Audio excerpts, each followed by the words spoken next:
પ્રસંગ આવે, આ એક ભક્ત એવા છે જેમનું નામ રામ જપતા હતા. એટલે મને યાદ આવી એ ચોપાઈથી મેં શરૂઆત કરી છે. 3 દિવસ સુધી આ ચોપાઈ ભરત સરી શકો રામ સ્નેહી જગ જપ રામ રામ જપજે.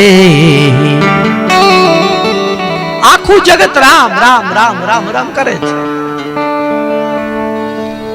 એ જગતનો પિતા, એ જગદીશ્વર, એ રામ. ભરત ભરત ભરત ભરત ભરત ભરત ભરત જપે. કેમ? એક ભક્ત તો ભગવાન માં સમાવા માટે, જીવન મુક્ત થવા માટે અન્યનું નામ ન લે, અન્યનું ચિંતન ન કરે, રામ રામ કરે.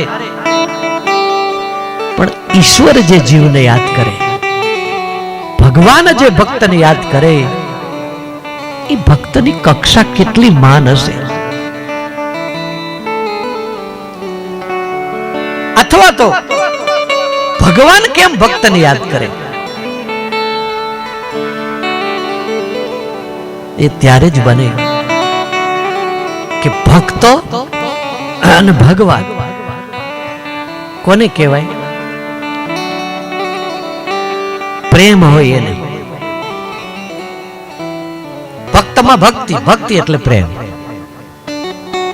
અતિશય ભગવાનમાં પ્રેમ હોય, અતિશય ભગવાનમાં પ્રેમ હોય તો પ્રેમનું પહેલું લક્ષણ, પ્રેમનું પહેલું સૂત્ર છે આકર્ષણ થવું. આપણને જેના પ્રત્યે વધારે પ્રેમ હોય એનું આકર્ષણ રહે. આ સીધો સરળ હિસાબ. પછી એમાં વ્યક્તિ હોય, પતિ પત્ની હોય, બાળકનો પ્રેમ હોય કે ભોજન કે વસ્તુ,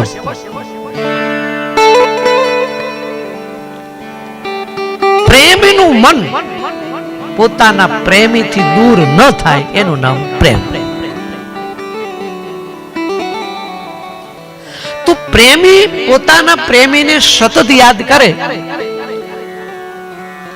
એના ચિત્તમાંથી એ પ્રેમનું સ્વરૂપ જાય નહીં. તો જેને યાદ કરે છે એ વ્યક્તિ, એનું મન ક્યાં જાય?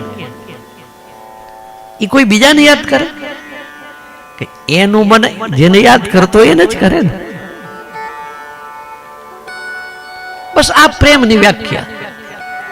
આપણને જેના પર પ્રેમ છે એને યાદ કરતા હોય તો એ આપણને યાદ કરતા હોય ને કરતા જ હોય. અને આવા અનુભવ તો તમારા મારા જીવનમાં બનતા જ હોય કે ઘણી વખત આપણને કોઈ સાથે અતિશય સ્નેહ હોય અને પછી યાદ કરતા હોય અને એમાં જો ફોન આવે એટલે આપણે એમ કહીએ કે તમને હાલ જ યાદ કરતા હતા, તમારે રિંગ આવે. આ શું? આ આકર્ષણ છે.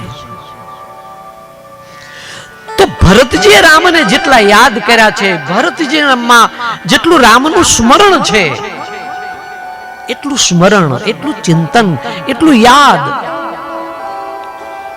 એટલું લક્ષ્ય બીજા કોઈનું નથી.